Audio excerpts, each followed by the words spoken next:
Well, hello everybody and welcome to day 3 of our 30-day challenge, Be Brave, Trust God. And I'm so excited. I mean, we've already started to receive some really good feedback, some really positive things that are happening. And so we want to press into all that God has for us. And I want to go back to that verse that we looked at yesterday because I want to look at another aspect of it. And it's James chapter 1, verse 5. If any of you lacks wisdom to guide him through a decision or circumstance, he is to ask of our benevolent and good God, who gives to everyone generously, without rebuke, without reproach, and without blame, and it will be given to him. Now, when we mess up, it's only natural that we feel bad. But feeling bad has its limits, because it doesn't actually fix anything. It doesn't fix the mess that we've made. And living under massive guilt, shame and blame won't help us. It won't help us overcome the problems in our life. Now, to try and confuse you and to doubt God's promises over you, your flesh, your unrenewed mind and the enemy at work will try and persuade you that God's promises won't work for you because you've let God down, because you've messed up, because you've done some wrong things, because you've failed and you were to blame. What do you do when you find yourself in that place? When you find yourself in that place, you get hold of the good news. You refuse to be buried under all that blame. You can choose not to play the blame game. When doubts seem to be overwhelming you, you choose not to play the blame game. When you need God's wisdom, don't play that blame game. Here's some God wisdom for you. Doubting God is often not the issue.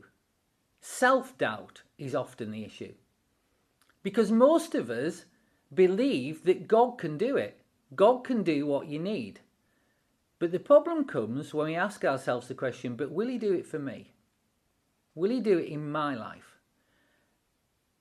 And we ask ourselves that question because we aren't sure that we're good enough. We aren't sure that God will do it for us because we've messed up.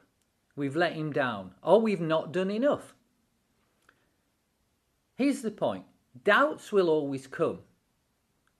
But as I said yesterday, you have to learn to doubt your doubts. So if you find yourself stuck with failures, stuck with your doubts, then here's the good news for you. You might blame yourself, but God promises to give you help and to do it without rebuke, without reproach, and without blame. Now, without reproach means that even if you've really messed up, even when you've doubted God, even when you've let him down badly, you can still go boldly before his throne and get help. He's not holding the things that you've done or the things you haven't done against you. And he's not refusing to give you help because you've failed. He's in the business of without rebuke. He's in the business of without reproach. He's in the business of without blame. He's in the business of not holding things against you. So you won't turn around and get angry with him when you go to ask for help. He'll answer and he will help pull you up out of the place you find yourself in.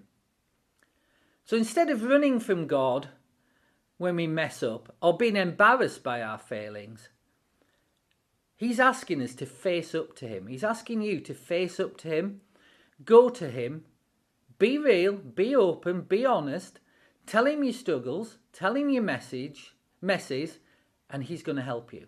He promises to help you. And he promises to give you his wisdom to pull you out of anything that you're facing without blame, without rebuke, and without reproach. So right now I'm going to pray for us. Father, I'm sorry for the things I've done and the times I've let you down and the times I've let myself down. But I know, because your word says it, you have no reproach towards me, and you promise to help me. So right now, Lord, I come boldly before the throne of grace to ask for your help and your wisdom in my time of need. Amen.